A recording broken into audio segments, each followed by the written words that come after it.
Yes, yes. Welcome and come well to another episode, another show, another doorway, another portal entitled Am I as I am? Most importantly, though, as you are. I am your host, Amayas Azium. Today, we're going to go over something a little different, a little unique from other videos. This is basically talking about the divine oath and the divine vow that you take to your mate or that you make with your mate or your significant other, or as I like to say, your creation. She is your creation. He is your creation. Now, as a soon to be official officiant, um, I created certain spiritual vow, certain spiritual oath that two people take when they want to make that quantum leap into that next reality with each other, which is what people call a relationship, so on and so forth. But it's an oath, it's a union that unifies itself in a alternative reality, the reality of mind and heart. Now, in this video, I'm just going to go over a few vows, and I'm going to give you two things. One is a perception of how we did it as ancient or antiquitous tribal beings, how we conducted ceremonies and held rituals. What was the purpose for it? And what were we really marrying? What were we really uh, unifying? What was the adhesive in between two things, um, and bringing it together and fusing both of these realities, both of these principles? Um, what was the purpose? For what reason? Was it people? Was it things? Was it principles? Let me give a short synopsis on that. It's going to be a short video today. Just a quick short synopsis. For some reason, the spirit said, do this video. And I don't question it because I know when my heart is talking to me. I know when my brain is trying to communicate something to me. So this is the heart at the moment. So I'm going to share some with y'all. First, I'm going to go over just real quick synopsis of the history and the lineage of what we call today marriage and the oath and the vow that people take with one another, um, and where that came from, where that whole thing came from. And then I'm going to go over some of the vows that I created um, to hold an official ceremony as an officiant between two people, between two lives, to walk one experience together. Um, just some of them, just let you guys know ahead of time. All of this is copyrighted uh, as pieces of how I'm going to conduct vows and oaths for two people. Um, if you guys are interested in this to be officiated as two people wanting to be together and two bodies wanting to share one body, get in contact with me. My email will be at the bottom of the video. Like I also tell people as well, my students and attainees, if you guys are interested in classes and courses on these sciences, as well as internal sciences and mind sciences and energy sciences and heart sciences, so on and so forth, get in contact with me by the email on the bottom of this video, as well as all of my other videos. Okay, now let's get into the short synopsis of where this marriage came from. What we call love is about the sacred marriage, the secret mirrorage, or the secret mirror. The sacred marriage is known as the secret mirrorage or the secret mirror, the mirroring factor,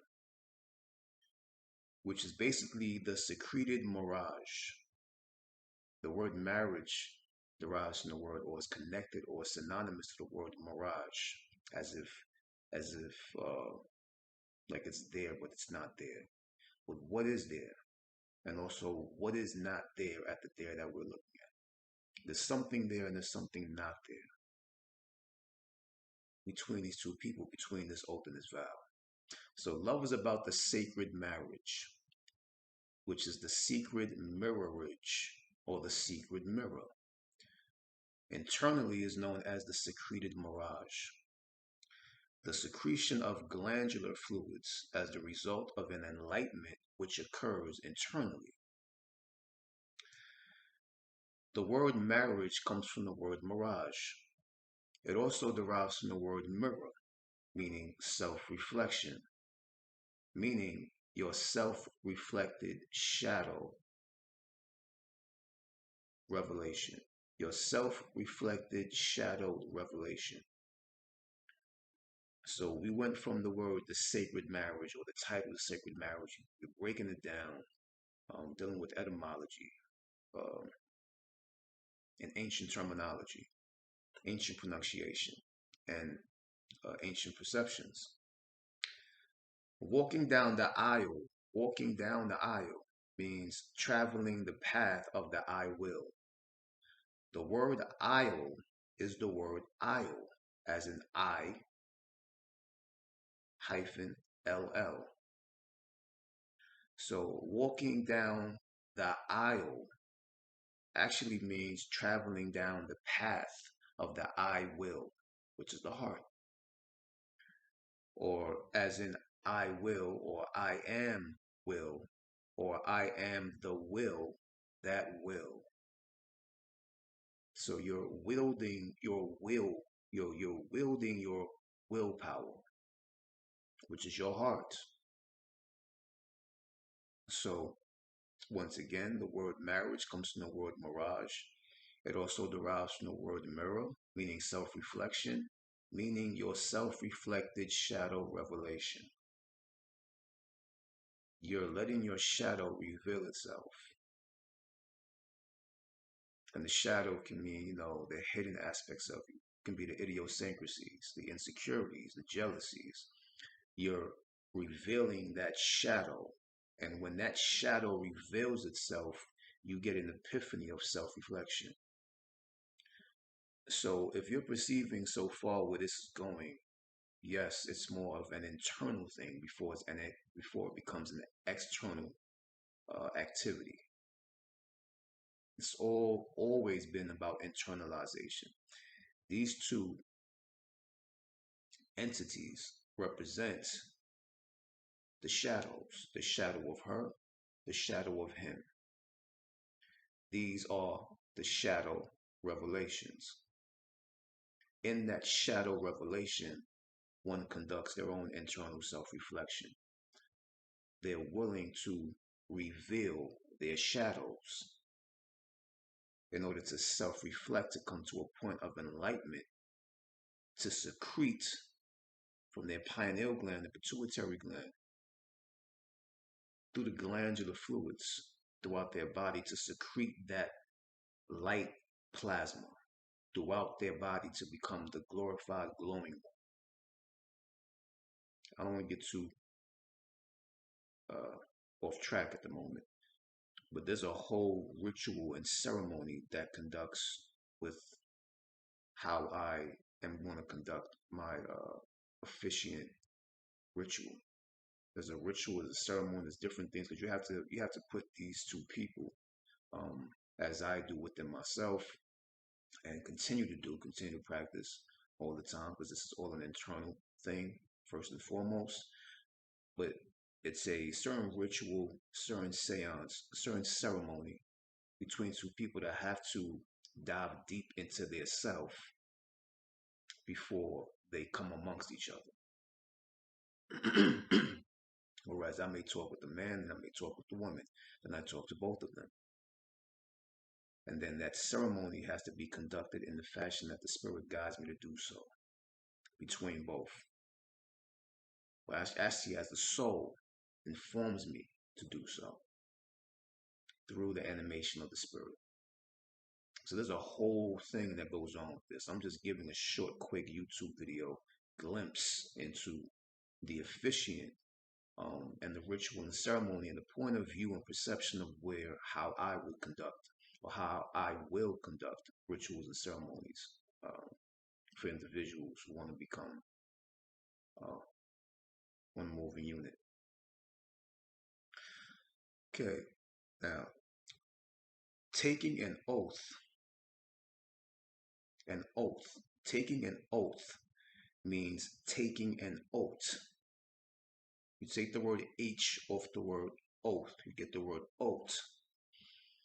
Now, we understood back in those times the purity of an oath and how it goes from being something of no taste to something that has taste when you let it sit on your tongue after a while. Every oat is sweet, but it doesn't taste that way when you put it on your tongue. When you let it dissolve, then it turns into something different. So an oat was known as transformation. Remember, we looked at everything as principles. We didn't see a thing for a thing. We respected it for the principles that it represented, and we took it no further, and we utilized it from that perspective on forward. So taking an oath means taking an oath, consuming an oath, meaning savoring, to dissolve, to alchemize. For what reason? In order to transform, since that process meant transformation and alchemization, chemicals, a form of alchemy, a trading, an infusing of chemicals that turn one substance into another substance. Conversion, transformation. So taking an oath, one more time, means taking an oath. That's why I see some people in church, they take that thing in their tongue and supposed to be the bread of, you know, and they take it and they sip the wine, flesh of my flesh, blood of my blood, and all that other stuff. But there was a time where we actually just took an oat, a single oat. He put it in her mouth, she put it in his mouth.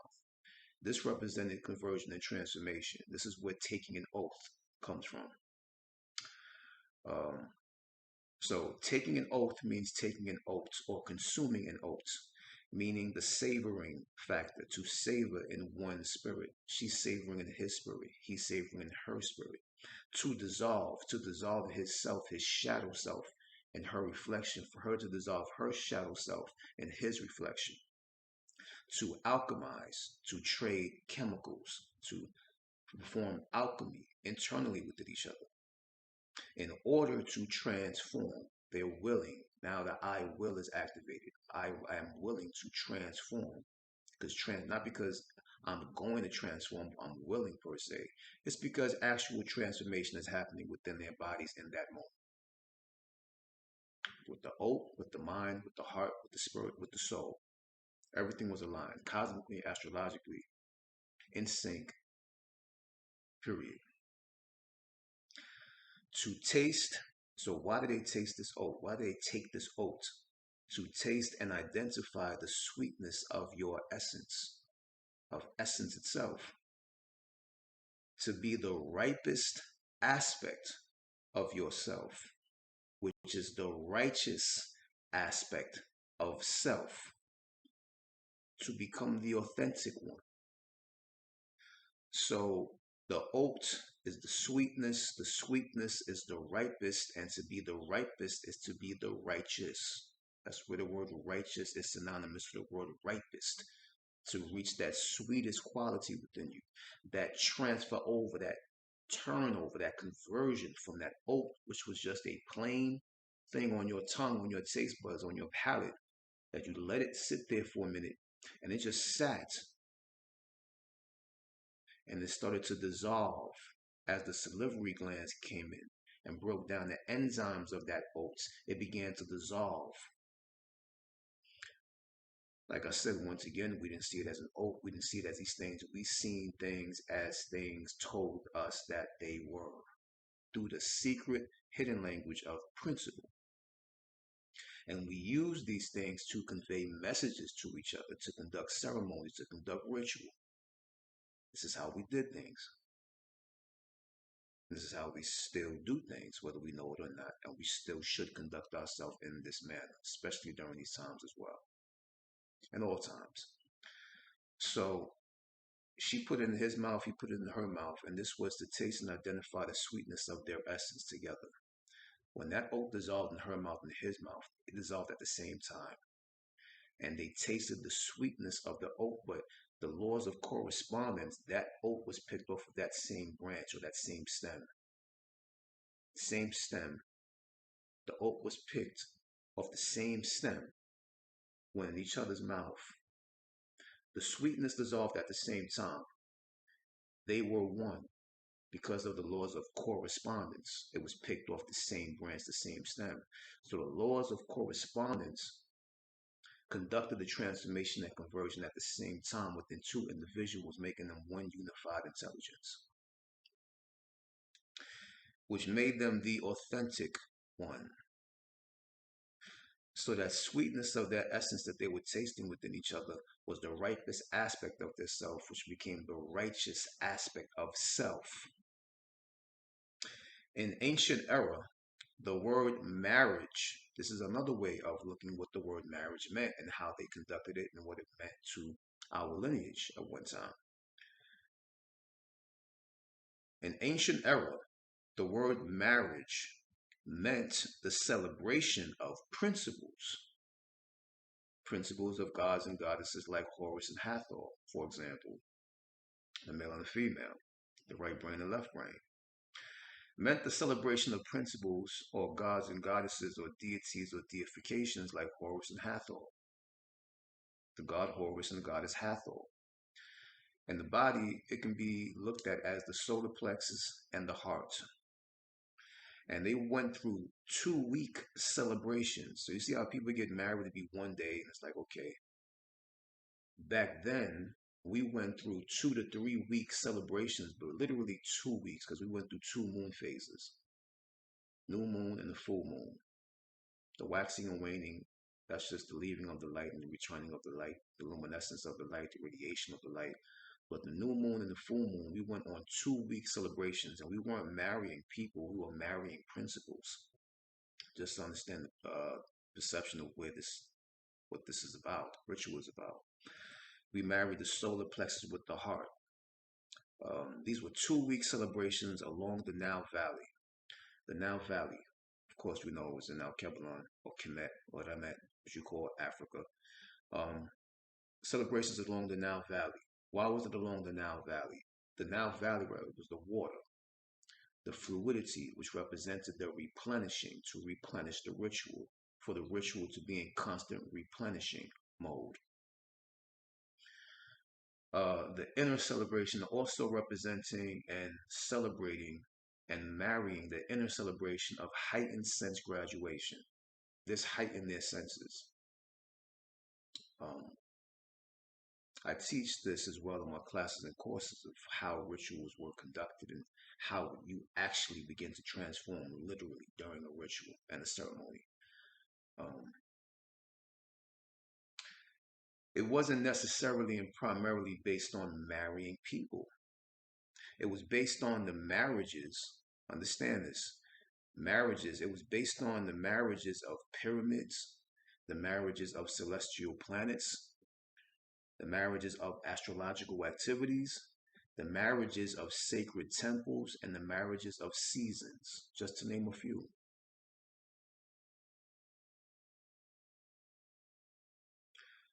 It was basically the marriage of principle and personality, the marriage of the heart and the brain, the marriage of the soul and the identity. To see and know that the identity, it was to see and know that the identity is the perfect message conveyor of the unidentified one. This is what the soul used the identity for, what the heart used the brain for, what the principle utilized the personality for. The personality is the animating intelligence. But if you were based on principle and that was your foundation, whatever you animated from the foundation of principle, the personality represents it. And it was in perfect accordance and perfect unison and alignment with the message conveying itself, the authentic one.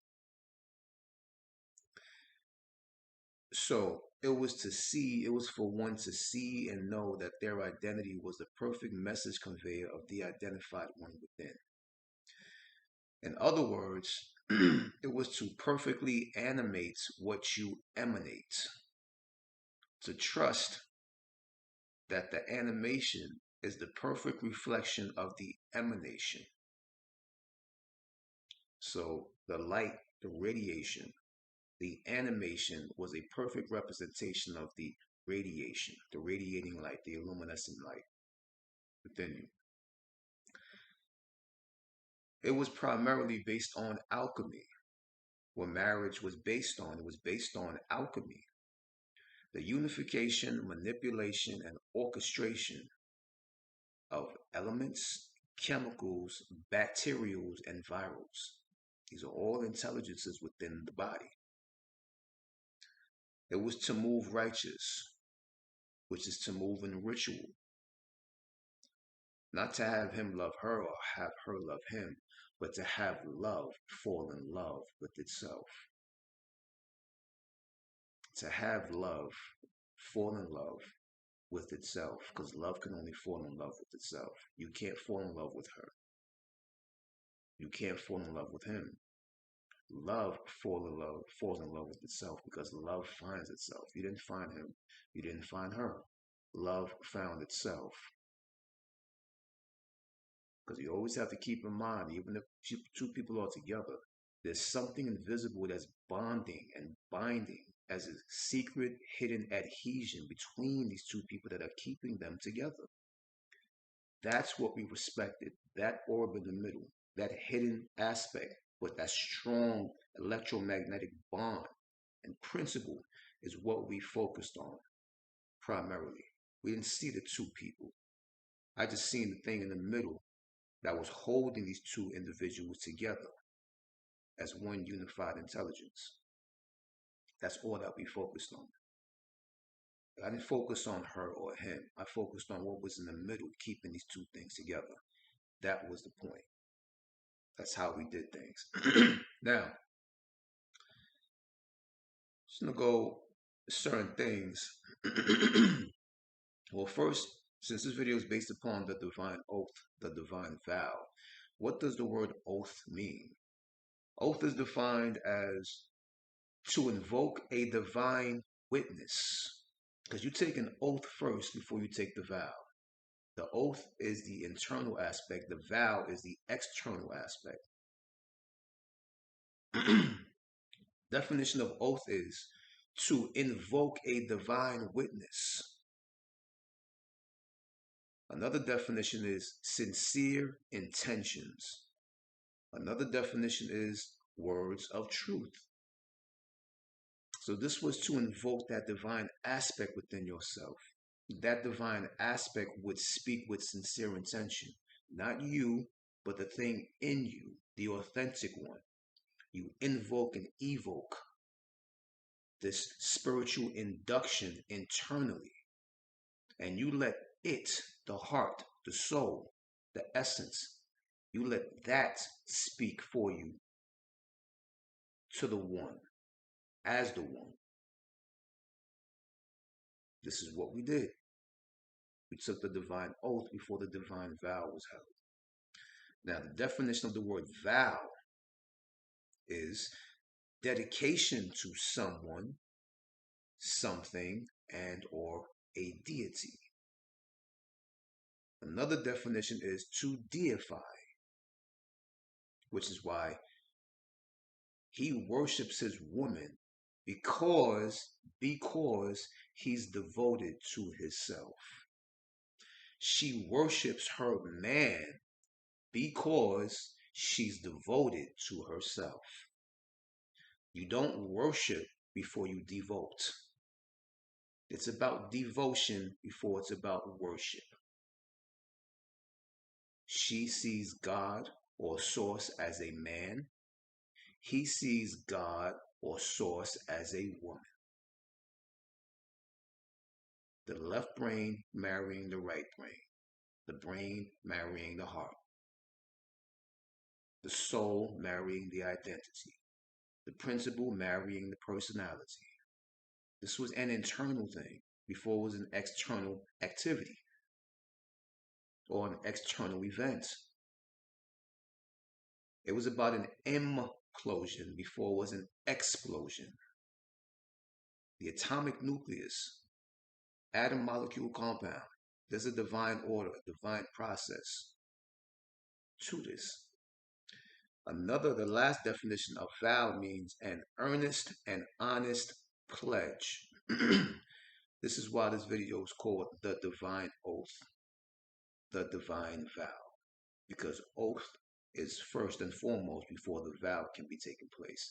If there was no oath conducted in that individual, and the ancient priesthood did not see that in him or see that in her, the vow and the ceremony and the ritual could not take place between time and space. It wasn't happening. It's the same thing how this conducts. I have to see something in you.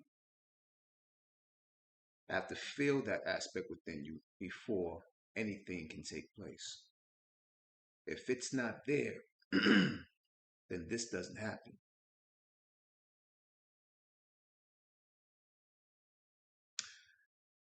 Now, these are just vows that he says to her, some of the vows. Remember, everything is copyrighted. It's all copyrighted. It's a part of my officiant ceremony and ritual between two people. These are some of the vows that he says to her and some of the vows that she says to him during the ceremony. Now, this deals with the masculine aspect and the feminine aspect. It's going to be non-traditional to how people hold these things in churches and stuff like that. This is dealing from a more realer aspect. The masculine is communicating to his feminine. The feminine is communicating to her masculine. And in that he hears, in that she hears, and they see. He says to her, or she says to him, pardon me, I trust his leadership. I appreciate his mind. I admire his strength. I support his purpose and his mission in life. I will maintain respect, harmony, and balance in our eternal union.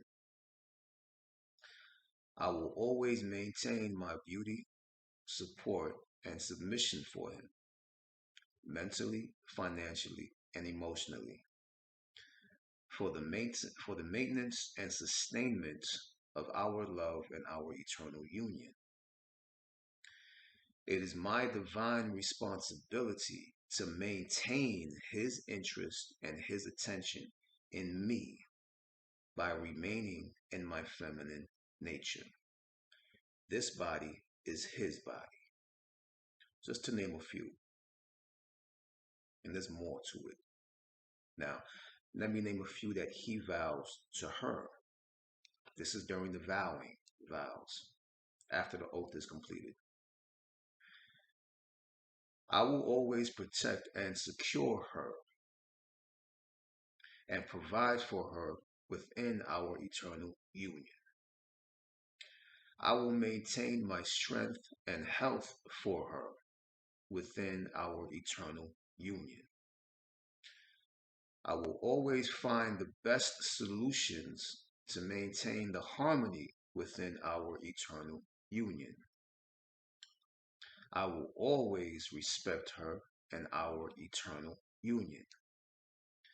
It is my divine responsibility to maintain her interest and attention in me by remaining in my masculine nature. This body is her body, I will guide with love and lead with strength.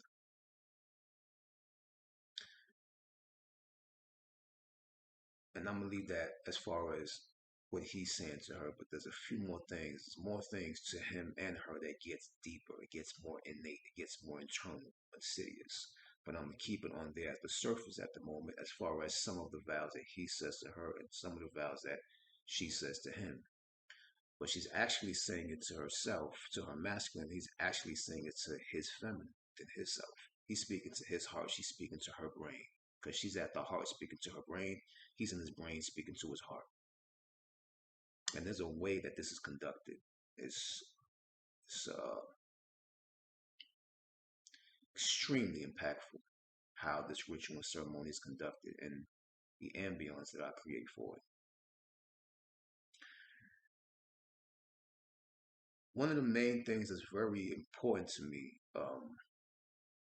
that they both say, is she's responsible to maintain his interest and attention in her, and he's responsible for maintaining her interest and attention within him. We are responsible as gods and goddesses, as divine energy forces. We are individually responsible to maintain each other's interest and attention in each other. Nothing is written in stone. Nothing is a definite, nothing is an absolute. Not in this reality. This is a permanent play. We are a, pardon me, this is a temporary play. We are a permanent intelligence playing in a temporary play. In this temporary realm, nothing is written in stone, nothing is definite, nothing is absolute. So when you say, I am responsible for maintaining your interest and attention within me, and vice versa, you are claiming and owning your godhood. You are taking full responsibility and accountability of this man's attention and his interest, of this woman's attention, of her interest in you. This makes you take responsibility and accountability for your actions. If you are not ready to do so, do not waste my time and do not waste your time. Do more inner work, conduct that ritual within yourself of that oath, and then approach. We can open up that doorway. Last but not least, I'm going to give a little piece of signatures of how this goes. And it's this way for a reason, which I explain. I go more in depth on why things are this way during the consultation. Signatures, which is the sigil nature or the nature of sigilology, for a signature, sigil, the nature of your sigil, of your symbol, of your sacred geometry.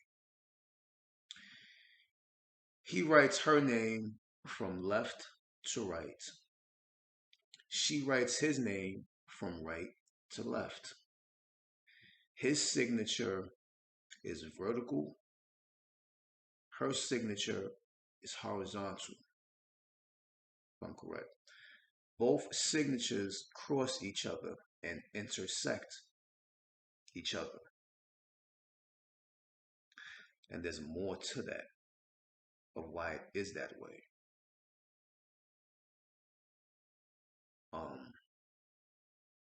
And when the ritual and ceremony is conducted, I can show you in what way and what angle what I mean. And it has heavy divine purpose. Once it's explained, you will get it. You will understand, like, oh wow, okay, that makes sense to me, because it has to make sense to you. It has to make sense to you. You have to feel it. You have to be it. You have to infuse with it, with this way that makes sense to you. It's very important for something to make sense to somebody. You can't tell people to just say things to each other and it doesn't mean nothing to each other. They have to feel it. They have to become it. They have to live it and breathe it in that moment. It has to bring clarity, balance, and centeredness to them in that moment. Very, very important. Now, this is what they say at the same time to each other. A little piece of what they say to each other. Remember, everything I'm saying is a lot more to it. But this is a piece of what they say to each other at the same time.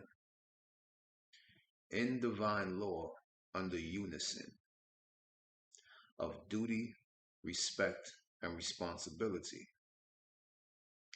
as mother's voice, as father's name, divine inheritance is now claimed.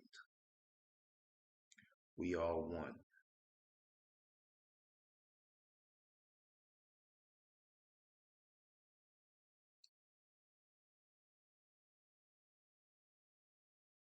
The divine oath, the divine vow. Am I as I am, most importantly as you are. Am I as you? It's not just a name, it's also an acronym. As master, Amayas means as master I am self. Asian means as self I am master. As I am, so you are. See you guys in class and in courses and consultations. Until then, keep experiencing. 1-0.